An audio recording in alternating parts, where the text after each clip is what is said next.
ಯಾಕೆ ಸರ್ ಈ ಜಿಂಕೆ ಮತ್ತು ಕೋತಿಗಳು ಒಂಥರ ಸಹಬಾಳ್ವೆ ಅಂತ ಇಲ್ಲಿ ನೋಡ್ತಾ ಇದೀವಲ್ಲ ನೋಡಿ, ಎಲ್ಲೆಲ್ಲಿ ಮಂಗಗಳಿರುತ್ತೆ ಅಲ್ಲಿ ಜಿಂಕೆ ಇರುತ್ತೆ, ಜಿಂಕೆ ಇರೋ ಕಡೆ ಮಂಗಗಳಿರುತ್ತೆ. ಈ ಕಾಡುಗಳಲ್ಲಿ ಜಿಂಕೆಗಳಿಗೆ ಈ ಈ ಈ ಟೈಮಲ್ಲಿ ಏನಾಗುತ್ತೆ ನೀವು ನೋಡಿರ್ಬೋದು, ಈ ಟೈಮಲ್ಲಿ ಯಾವುದು ಹುಲ್ಲಿಲ್ಲ ತಿನ್ನಕ್ಕೆ. ಓಕೆ. ಎಲ್ಲ ಮರಗಳಲ್ಲಿ ನಾನು ಈ ಪರ್ಟಿಕ್ಯುಲರ್ ಈ ಮರ ನೋಡಿದಾಗ್ಲೂ ಸಹಿತ ಆ ಮರದಲ್ಲಿ ಮಧ್ಯೆ ಬೇರೆ ಹೋಗೋದು ನನಗೆ ಇದು ಒಂಥರ ಕಸಿ ಮಾಡಿತಾರನೋ ಅನ್ಸುತ್ತೆ, ಅಥವಾ ಏನು ಇದು ಪ್ಯಾರಾಸೈಟ್ ಮರನ ಸರ್? ಪರಾವಲಂಬಿ ಬೇರೆ ಗಿಡನೂ ಕೂಡ ಈ ಮರದಲ್ಲಿ ಬೆಳಿಬೋದಾ ಅನ್ನೋ ಥರ. ನೀವು ಈ ಮರದ ಬಗ್ಗೆ ಮಾತಾಡ್ತಿದ್ರಲ್ಲ, ಇದು ಬಂದು ಓಸ್ಟ್ ಪ್ಲಾಂಟ್ ಅಂತ ಹೇಳ್ತೀವಿ. ಇದು ಬಂದು ಟೆರಾಕಾರ್ಪಸ್ ಮಾರ್ಸುಪಿಯಮ್, ನಮ್ಮ ಒನ್ನೆ ಮರ ಅಂತ ಹೇಳ್ತೀವಿ. ಈ ಒನ್ನೆ ಮರದ ಮೇಲೆ ಒಂದು ಗಿಡ ಬೆಳಿತಿದೆಯಲ್ಲ, ಅದು ನಮ್ಮ ಫೈಕಸ್ ಅಂತೀವಿ. ಇಲ್ಲಿ ಬೆಳಿತಿರೋದು ಫೈಕಸ್ ಸೀಲಾ ಅಂತ ಅಥವಾ ಇನ್ಫೆಕ್ಟೋರಿಯಾ ಅಂತ ಕರೀತಾರೆ. ಬಸರಿ ಮರ ಕೇಳಿರ್ತೀರಾ ನೀವು? ಆಲ, ಅರಳಿ ಜಾತಿ ಮರಗಳು, ಬಸರಿ, ಗೋಣಿ ಜಾತಿಗಳು ಮರಗಳಲ್ಲಿ ಈ ಕಾಡುಗಳಲ್ಲಿ ಈ ತರ ಬಿಹೇವಿಯರ್ ಬರುತ್ತೆ. ಇದನ್ನ ನಾವು ಏನಂತೀವಿ ಅಂದ್ರೆ ಜುವೆನೈಲ್ ಎಪಿಫೈಟಿಕ್ ಸ್ಟೇಜ್ ಅಂತ ಕರಿತೀವಿ, ಅಥವಾ ಬಿಹೇವಿಯರ್ ಅಂತ ಕರಿತೀವಿ. ಇದರಲ್ಲಿ ಜುವೆನೈಲ್ ಎಪಿಫೈಟಿಕ್ ಸ್ಟೇಜ್ ಏನು ಅಂತಂದ್ರೆ, ಇದು ಈ ಇನಿಷಿಯಲ್ ಸ್ಟೇಜ್ ಅಲ್ಲಿ ಇವು ಏನೋ ಈ ಪಕ್ಷಿಗಳು ಅಥವಾ ಪ್ರಾಣಿಗಳು, ಕೋತಿಗಳು ಇವು ಹಣ್ಣುಗಳನ್ನ ತಿಂದಿರುತ್ತೆ. ಈ ಹಣ್ಣುಗಳನ್ನ ಏನ್ ಮಾಡುತ್ತೆ, ಇದು ಉದುರಿಸಿರುತ್ತೆ, ಮೇಲೆ ಉದುರಿಸಿರುತ್ತೆ. ತಿಂದಾಗ ಇಂಥ ಜಾಗಗಳಲ್ಲಿ ಏನಾಗುತ್ತೆ, ಇದು ಬೀಜ ಹೊಡೆದು ಸಸ್ಯ ಆಗುತ್ತೆ. ಸಸ್ಯ ಆಗಿ ಏನ್ ಮಾಡುತ್ತೆ, ಅಲ್ಲಿ ಇನಿಷಿಯಲ್ ಸ್ಟೇಜ್ ಅಲ್ಲಿ ಏನ್ ಮಾಡುತ್ತೆ, ಸ್ವಲ್ಪ ಸ್ಟೇಜ್ ಅಲ್ಲಿ ಇದು ರೂಟ್ನ ಗ್ರೋತ್ ಕಾನ್ಸಂಟ್ರೇಟ್ ಮಾಡುತ್ತೆ. ರೂಟ್ ಕೆಳಗೆ ಬರೋವರೆಗೂ ಇದು ಶೂಟ್ನ ಡೆವಲಪ್ ಮಾಡಲ್ಲ. ರೂಟ್ನ ಮೆಲ್ಲಕ್ಕೆ ಇದ್ರ ಜೊತೆಗೇನೆ ಸ್ಟ್ರಾಂಗಲ್ ಮಾಡಿ, ಇದನ್ನ ಸ್ಟ್ರಾಂಗಲ್ ರೂಟ್ ಸ್ಟ್ರಾಟಜಿ ಅಥವಾ ಸ್ಟ್ರಾಂಗಲ್ ಫಿಕ್ಸ್ ಸ್ಟ್ರಾಟಜಿ ಅಂತ ಕರಿತೀವಿ. ರೂಟ್ನ ಕೆಳಗೆ ಬಿಟ್ಬಿಡುತ್ತೆ. ಕೆಳಗೆ ಬಿಟ್ಟು ಒಂದ್ಸಲಿ ರೂಟ್ ನೆಲಕ್ಕೆ ಬಿದ್ಮೇಲೆ ನೆಕ್ಸ್ಟ್ ಇದು ಗ್ರೋತ್ ಸ್ಟಾರ್ಟ್ ಆಗುತ್ತೆ. ಆ ಮರ ಅಲ್ಲಿಂದ ಇದನ್ನ ಎಪಿಫೈಟಿಕ್ ನೇಚರ್ ಅಂತ ಕರಿತೀವಿ ನಾವು. ಇದ್ರದ್ದು ವೀಕ್ ಆಗುತ್ತಾ ಸರ್ ಗ್ರೋತ್? ಇದು ಇನ್ ಫ್ಯೂಚರ್ ಇನ್ನೊಂದು 20 ವರ್ಷ, ಈ 20 ವರ್ಷದವರೆಗೂ ಇದು ಏನ್ ತೊಂದರೆ ಆಗಲ್ಲ. ಇನ್ನು 15 ವರ್ಷ 20 ವರ್ಷಕ್ಕೆ ಏನಾಗುತ್ತೆ, ಈ ಮರ ವೀಕ್ ಆಗುತ್ತೆ. ಇದು ಏಜ್ ಆಗಿರುತ್ತಲ್ಲ, ಇದೇನ್ ಮಾಡುತ್ತೆ, ಆ ಫೈಕಸ್ ಸುತ್ತ ಆವರಿಸ್ಕೊಂಡು ಈ ಮರ ಹೊರಟೋಗುತ್ತೆ. ಬಟ್ ಏನಕ್ಕೆ ಇದು ಈ ಸ್ಟ್ರಾಟಜಿ ಯಾಕೆ ಅಂದ್ರೆ, ಇದು ಒಂದು ಆಂಟಿಪ್ರಿಡೇಟರಿ ಸ್ಟ್ರಾಟಜಿನೇ. ಈ ಫೈಕಸ್ ನೆಲದಲ್ಲೇ ಡೈರೆಕ್ಟ್ ಆಗಿ ಬಂದ್ರೆ ಏನಾಗುತ್ತೆ, ಇಂಥ ಕಾಡುಗಳಲ್ಲಿ ನಮ್ಮ ಕಾಟೆ ಆಗಿರ್ಬೋದು, ಜಿಂಕೆ ಆಗಿರ್ಬೋದು, ಅಥವಾ ಆನೆಗೆ ಬಹಳ ಇಷ್ಟವಾದಂತ ಒಂದು ಫುಡ್ ಇದು. ಹೌದಾ? ಫೈಕಸ್ ಆಲದ ಮರ ಜಾತಿ ನೀವು ಕೇಳಿದ್ರೆ, ಅದಕ್ಕೆ ಏನ್ ಮಾಡುತ್ತೆ, ಇದು ಅದರಿಂದ ತಪ್ಪಿಸ್ಕೊಳ್ಳಕ್ಕೆ ಬ್ರೌಸಬಲ್ ಹೈಟ್ ಗಿಂತ ಅಂದ್ರೆ 2 to 3 meters ಮೇಲೆ ಇದು ಬರ ಸ್ಟಾರ್ಟ್ ಆಗುತ್ತೆ. ಒಂದ್ಸಲಿ ರೂಟ್ ಎಸ್ಟಾಬ್ಲಿಷ್ ಆದ್ಮೇಲೆ ಏನಾಗುತ್ತೆ, ಇದು ಗ್ರೋತ್ ಟುವರ್ಡ್ಸ್ ಶೂಟ್ ಇದು ಮಾಡುತ್ತೆ. ಇದು ನಮ್ಮಲ್ಲಿ ಮೇಜರ್ ಆಗಿ, ನಮ್ಮಲ್ಲಿ ಫೈಕಸ್ನ ನಾವು ಆಲ ಜಾತಿಗಳನ್ನ ಉಳಿಸ್ಕೋಬೇಕು ಅಂದ್ರೆ ಒಂದು ನ್ಯಾಚುರಲ್ ಆಗಿ ಇದೇ ತರ ಬರುತ್ತೆ. ಇಲ್ಲ ನಾವು ಫಾರೆಸ್ಟ್ ಒಳಗೆ ಏನ್ ಮಾಡ್ಬೇಕು ಅಂದ್ರೆ, ಎಲ್ಲೆಲ್ಲಿ ಹೋಗಿರೋಂಥ ಮರಗಳು, ಬಿದ್ದಂಥ ಮರಗಳು ಅಥವಾ ಸಾಯ್ತಾ ಇರೋಂಥ ಮರಗಳು ಎಲ್ಲಿ ಈ ತರ ಫೋರ್ಕ್ ಆಗಿರುತ್ತೆ ಅಂತ ಜಾಗದಲ್ಲಿ ಫೈಕಸ್ನ ಪ್ಲಾಂಟ್ ಮಾಡಿದ್ರೆ, ನಾವೀಗ ಆಲ್ರೆಡಿ ಮಾಡಿದೀವಿ ಒಂದು 110 ಗಿಡಗಳನ್ನ ನಾವು ಪ್ಲಾಂಟ್ ಮಾಡಿದೀವಿ ಬೇರೆ ಬೇರೆ ಕಡೆ. ಇದು ನಮ್ಮ ಫ್ಯೂಚರ್ ಜನರೇಷನಲ್ಲಿ ಭಾಳ ಉಪಯೋಗ ಆಗುತ್ತೆ. ಯಾಕೆ ಫೈಕಸ್ ಭಾಳ ಇಂಪಾರ್ಟೆಂಟ್ ಅಂದರೆ, ಫೈಕಸ್ ನೀವು ಕೇಳಿದ್ರೆ ಫೈಕಸ್ಗೆ ಒಂದು ಫೈಕಸ್ ನಾವೇನು ಹೇಳ್ತೀವಿ ಬೆಂಗಾಲೆನ್ಸಿಸ್, ಆಲದ ಮರದ ರೂಟ್ ಯಾವಾಗಲೂ ಕೆಳಗೆ ಬೀಳ್ತಾ ಇರುತ್ತೆ. ಫೈಕಸ್ ಲಾಂಗ್ ಲಿವಿಂಗ್ ಟ್ರೀಸ್ ಅಂತ ಹೇಳ್ತೀವಿ, ತುಂಬ ವರ್ಷಗಳು ಬದುಕ್ತವೆ ಅಂತ ಹೇಳ್ತೀವಿ. ತುಂಬ ವರ್ಷ ಬದುಕಿದಾಗ ಏನಾಗುತ್ತೆ, ತುಂಬ ಹಣ್ಣು ಸಿಗುತ್ತೆ ಅಲ್ಲ, ಪ್ರಾಣಿಗಳಿಗೆ ತುಂಬ ಊಟ ಸಿಗುತ್ತೆ ಒಂದು. ಮತ್ತೆ ಇದರಲ್ಲಿ ಫೈಕಸಲ್ಲಿ ಭಾಳ ಇಂಪಾರ್ಟೆಂಟ್ ಏನಂದರೆ, ಇದು ಹೇಸಿಂಕ್ರನಸ್ ಅಂತ ಹೇಳ್ತೀವಿ, ಫ್ರೂಟಿಂಗ್ ಅಂತ. ಹೇಸಿಂಕ್ರನಸ್ ಅಂದರೆ ಒಂದು ತಿಂಗಳಲ್ಲಿ ಈ ಮರ ಫ್ರೂಟ್ ಆಯಿತು ಅಂದರೆ ನೆಕ್ಸ್ಟ್ ತಿಂಗಳು ಇನ್ನೊಂದು ರೆಡಿ ಇರುತ್ತೆ. ಒಂದೇ ಸಲ ಫ್ರೂಟ್ ಆಗ್ಬಿಡಲ್ಲ ಎಲ್ಲ, ನೆಕ್ಸ್ಟ್ ತಿಂಗಳು ಇನ್ನೊಬ್ಬ ರೆಡಿ ಇರ್ತಾನೆ. ಹಂಗೆ ಕಂಟಿನ್ಯೂಸ್ ಫುಡ್ ಯಾರಿಗೆ, ನಮ್ಮ ಕೋತಿಗಳಿಗಾಗಿರ್ಬೋದು, ಆನ್ಬಿಲ್ಸ್, ನಮ್ಮ ಮಂಗಟೆ ಪಕ್ಷಿಗಳು ಭಾಳ ಇಷ್ಟಪಟ್ಟು ತಿಂತವೆ.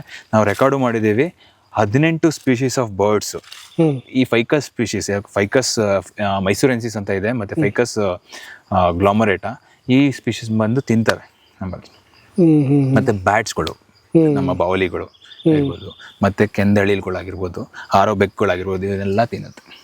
ಇದಕ್ಕೆ ಬಹಳ ಇಂಪಾರ್ಟೆಂಟ್ ಫೈಕಸ್ ಒಂದು ಕಾಡಲ್ಲಿ. ಯಾಕೆ ಇದನ್ನ ಫೈಕಸ್ನ ಎಲಿಫೆಂಟ್ಗೆ ಕಂಪೇರ್ ಮಾಡಿದ್ರೆ, ಫ್ಲಾಗ್ಶಿಪ್ ಸ್ಪೀಶೀಸ್ ಆಗಿ, ಅಂಬ್ರೆಲಾ ಸ್ಪೀಶೀಸ್ ಆಗಿ ಕಂಡು ಇದೊಂದಿತ್ತು ಅಂದರೆ, ಇದರಿಂದ ಡಿಪೆಂಡ್ ಆಗಿರೋಂಥ ಪ್ರಾಣಿಗಳಿಗೆ ಫುಡ್ ಆಗಿರ್ಬೋದು, ಶೆಲ್ಟರ್ ಆಗಿರ್ಬೋದು, ಇದೆಲ್ಲ ಸಿಗ್ತಾ ಹೋಗುತ್ತೆ ನಮ್ಮಲ್ಲಿ. ಅದಕ್ಕೆ ದಯವಿಟ್ಟು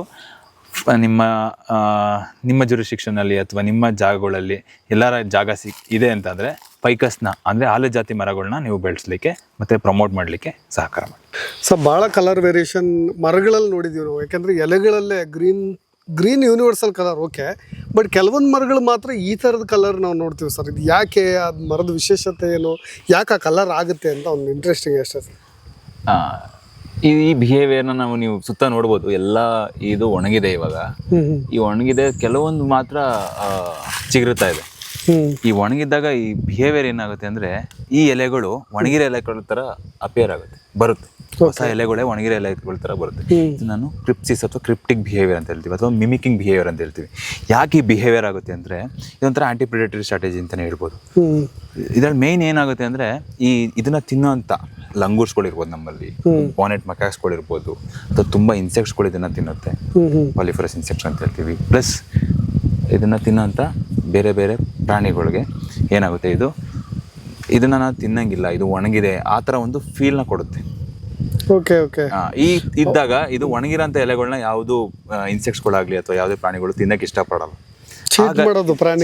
ಮಿಮಿಕ್ ಮಾಡುತ್ತೆ, ಮಿಮಿಕ್ ಮಾಡುತ್ತೆ ಇದನ್ನ, ಆ ಎಲೆಗಳನ್ನ ಒಣಗಿರೋ ಎಲೆ ತರ ಮಿಮಿಕ್ ಮಾಡಿ ಒಂದ್ 2-3 ದಿನ ಅಷ್ಟೇ. 2-3 ದಿನ ಇದು ಕಲರ್ ಇರುತ್ತೆ ಈ ತರ. 2 ದಿನ 3ನೇ ದಿನ ಇದು ಚೇಂಜ್ ಆಗ್ಬಿಡುತ್ತೆ, ಗ್ರೀನ್ ಕಲರ್ಗೆ ಚೇಂಜ್ ಆಗ್ಬಿಡುತ್ತೆ. ಆಮೇಲೆ ತಿನ್ಲಿಕ್ಕೆ ಬರಲ್ಲ. ಒಂದ್ಸಲಿ ಯಾವಾಗ ಇದು ಎಸ್ಟಾಬ್ಲಿಷ್ ಆಗ್ಬಿಡುತ್ತೆ ಅವಾಗ ತೊಂದರೆ ಆಗಲ್ಲ. ಇಲ್ಲಾಂದ್ರೆ ಅರ್ಲಿ ಸ್ಟೇಜ್ ಅಲ್ಲೇ ಇಷ್ಟು ತಿನ್ನೋದ್ ಬಿಟ್ರೆ ಇದು ನೆಕ್ಸ್ಟ್ ಮತ್ತೆ ಇದು ಏನೋ ಅಷ್ಟೇ ಎನರ್ಜಿನ ಹಾಕ್ಬೇಕಾಗುತ್ತೆ. ಅದಕ್ಕೆ ಇದನ್ನ ಫಸ್ಟ್ ಇನಿಷಿಯಲ್ ಸ್ಟೇಜ್ ಅಲ್ಲಿ ಇದನ್ನ ತಿಂದೇ ಇರಂಗೆ ನೋಡ್ಕೊಳ್ತಾರೆ ಫಸ್ಟ್. ಇದು ಕೆಲವೊಂದು ನಮ್ಮ ಇಡೀ ಟ್ರಾಪಿಕಲ್ ಫಾರೆಸ್ಟ್ಗಳಲ್ಲಿ, ಎವರ್ಗ್ರೀನ್ ಫಾರೆಸ್ಟ್ಗಳಲ್ಲಿ ಇದು ತುಂಬಾ ಇಂಪಾರ್ಟೆಂಟ್. ಯಾಕಂದ್ರೆ evergreen forest, semi evergreen forest, ಈ ಮಾಯ್ಸ್ಟ್ ಡೆಸಿಡಿಯಸ್ ಫಾರೆಸ್ಟ್ಗಳಲ್ಲಿ ಏನಾಗುತ್ತೆ ಅಂದ್ರೆ ಈ ನಮ್ಮ ಇದ್ರ ಮೇಲೆ ಡಿಪೆಂಡ್ ಆಗಿರೋಂಥ ಎಲೆಗಳ ಮೇಲೆ, ಫೋಲೇಜ್ ಮೇಲೆ ಡಿಪೆಂಡ್ ಆಗಿರೋಂಥ ನಮ್ಮಲ್ಲಿ ಲಯನ್ ಟೇಲ್ ಮಕಾಕ್ಗಳಾಗಿರ್ಬೋದು, ಲಂಗೂರ್ಸ್ಗಳಾಗಿರ್ಬೋದು, ಬಾನೆಟ್ ಮಕಾಕ್ಸ್ಗಳಾಗಿರ್ಬೋದು, ಕೆಲವೊಂದು ಇನ್ಸೆಕ್ಟ್ಸ್ಗಳು, ಇವೆಲ್ಲ ಇದ್ರ ಮೇಲೆ ಡಿಪೆಂಡ್ ಆಗಿರುತ್ತೆ. ಅದನ್ನೇ ಫಸ್ಟ್ ಇದನ್ನ ತಿಂದೇ ಇರಂಗೆ ನೋಡ್ಕೊಳ್ಳೋಂಥ ಇನಿಷಿಯಲ್ ಸ್ಟ್ರಾಟಜಿಸ್ಗಳು. ಯಾಕೆ ಸರ್ ಈ ಜಿಂಕೆ ಮತ್ತು ಕೋತಿಗಳು ಒಂಥರ ಸಹಬಾಳ್ವೆ ಅಂತ ಇಲ್ಲಿ ನೋಡ್ತಾ ಇದೀವಲ್ಲ ನೋಡಿ, ಎಲ್ಲೆಲ್ಲಿ ಮಂಗಗಳಿರುತ್ತೆ ಅಲ್ಲಿ ಜಿಂಕೆ ಇರುತ್ತೆ, ಜಿಂಕೆ ಇರೋ ಕಡೆ ಮಂಗಗಳಿರುತ್ತೆ. ಈ ಕಾಡುಗಳಲ್ಲಿ ಜಿಂಕೆಗಳಿಗೆ ಈ ಟೈಮಲ್ಲಿ ಏನಾಗುತ್ತೆ ನಿಮ್ಗೆ ನೋಡಿರ್ಬೋದು, ಈ ಟೈಮಲ್ಲಿ ಯಾವುದು ಹುಲ್ಲಿಲ್ಲ ತಿನ್ನಕ್ಕೆ, ಎಲ್ಲ ಒಣಗೋಗಿದಾವೆ. ಈ ಟೈಮಲ್ಲಿ ಏನ್ ಮಾಡ್ತವೆ, ಈ ಕೋತಿಗಳನ್ನ ಅಥವಾ ಲಂಗೂರ್ಗಳನ್ನ ಫಾಲೋ ಮಾಡ್ತವೆ ಈ ಜಿಂಕೆಗಳು. ಜಿಂಕೆ ಆಗಿರ್ಬೋದು, ಕಡವೆ ಆಗಿರ್ಬೋದು, ಅಥವಾ ನಮ್ಮ ಕಾಡು ಕುರಿಗಳಾಗಿರ್ಬೋದು. ಏನ್ ಮಾಡ್ತವೆ ಈ ಟೈಮಲ್ಲಿ, ಈ ಮರಗಳಲ್ಲಿ ಚಿಗುರಾಗಿರ್ತವೆ, ಈಗೆಲ್ಲ ನೀವು ಚಿಗುರು ನೋಡಿರ್ಬೋದು. ಈ ಚಿಗುರಾಗದಾಗ ಈ ಚಿಗುರುಗಳನ್ನ ಕೋತಿಗಳು ತಿಂತವೆ ಅಥವಾ ಲಂಗೂರ್ಸ್ಗಳು ತಿಂತವೆ. ಎಷ್ಟಾಗುತ್ತೆ ಅಷ್ಟು ತಿಂತವೆ, ಮಿಕ್ಕಿನ ಕೆಳಗಡೆ ಬೀಳಿಸ್ತವೆ. ಈ ಬಿದ್ದಂತ ಎಲೆಗಳನ್ನ ತಿನ್ನಕ್ಕೆ ಈ ಜಿಂಕೆಗಳು ಆ ಕೋತಿಗಳನ್ನ ಜೊತೆ ಓಡಾಡ್ತವೆ. ಅವು ಚಿಗುರು ಏನಾದ್ರು ಬೀಳ್ಸಿದ್ರೆ ಇದನ್ನ ನಾವು ಮ್ಯೂಚುವಲ್ ಅಂಡರ್ಸ್ಟ್ಯಾಂಡಿಂಗ್ ಅಥವಾ ಮ್ಯೂಚುವಲ್ ಬಿಹೇವಿಯರ್ ಅಂತ ಹೇಳ್ತೀವಿ, ಅಥವಾ ಕಮೆನ್ಸಾಲಿಸಮ್ ಅಂತ ಹೇಳ್ತೀವಿ. ಬಟ್ ಅವಾಯ್ಡ್ ಮಾಡೋದು ಆ ಥರದ್ದೇನು ಮಾಡಲ್ಲ, ಇದೇನು ಮಾಡಲ್ಲ. ಅಥವಾ ಇನ್ನೊಂದ್ ಕಡೆ ನೋಡಿದ್ರೆ ನೀವು ಎಲ್ಲೇ ಒಳ್ಳೆ ಹಣ್ಣು, ಫೈಕಸ್ ನಾನು ಆಗ್ಲೇ ಹೇಳ್ತಿದ್ದೆ ನಿಮ್ಗೆ, ಆಲದ ಮರದ ಜಾತಿಲಿ ಹಾಲನ್ನ ತಿಂತವೆ. ಎಷ್ಟು ತಿನ್ನುತ್ತೆ ಅಷ್ಟು ತಿನ್ನುತ್ತೆ, ಮಿಕ್ಕಿನ ಕೆಳಗೆ ಬೀಳಿಸುತ್ತೆ. ಅವಾಗ ಕೆಳಗಡೆ ಬಿದ್ದಂತ ಇದನ್ನ ಜಿಂಕೆಗಳು ತಿಂತವೆ. ಇದು ಇವೆರಡರ ಮಧ್ಯೆ ಇರೋಂಥ ಒಂದು ಮ್ಯೂಚುವಲ್ ಬೆನಿಫಿಟ್ಸ್ ಅಂತಾನೆ ಹೇಳ್ಬೋದು. ಮತ್ತೆ ಈ ಕೋತಿಗಳಿದ್ದಾಗ ಏನಾಗುತ್ತೆ, ಕೋತಿಗಳು ತನ್ನ ಕಮ್ಯುನಿಟಿನ ಪ್ರೊಟೆಕ್ಟ್ ಮಾಡ್ಕೋಬೇಕಾದ್ರೆ ಅಲಾರ್ಮ್ ಕೊಡುತ್ತೆ ಯಾವ್ದಾರ ಪ್ರಿಡೇಟರ್ ಬಂದಾಗ, ಅವಾಗ ಇದು ಅಲರ್ಟ್ ಆಗ್ತವೆ. ಅದಕ್ಕೆ ಇವೆರಡು ಜೊತೆಲೇನೆ ಇರೋಂಥ ಒಂದು ಅವಿನಾಭಾವ ಸಂಬಂಧಗಳು ಅಂತ ನಾವು ಹೇಳ್ಬೋದು. ಈ ಮುತ್ತದ ಮಣ್ಣನ್ನ ಕೆಲವೊಂದು ಪ್ರಾಣಿಗಳು ಯೂಸ್ ಮಾಡ್ತಾವೆ, ತಿಂತವೆ. ಮತ್ತೆ ನಮ್ಮ ಪ್ಯಾಂಗೋಲಿನ್ಸ್, ಚಿಪ್ಪಂದಿಗಳಿಗೆ ಮೇಜರ್ ಫುಡ್ ನಮ್ಮ ಗೆದ್ದುಳಗಳು. ಗೆದ್ದುಳಕ್ಕೆ ಬಹಳ, ಅದಕ್ಕೆ ನಮ್ಮ ತರ ಹಲ್ ಸೆಟ್ ಇಲ್ಲ.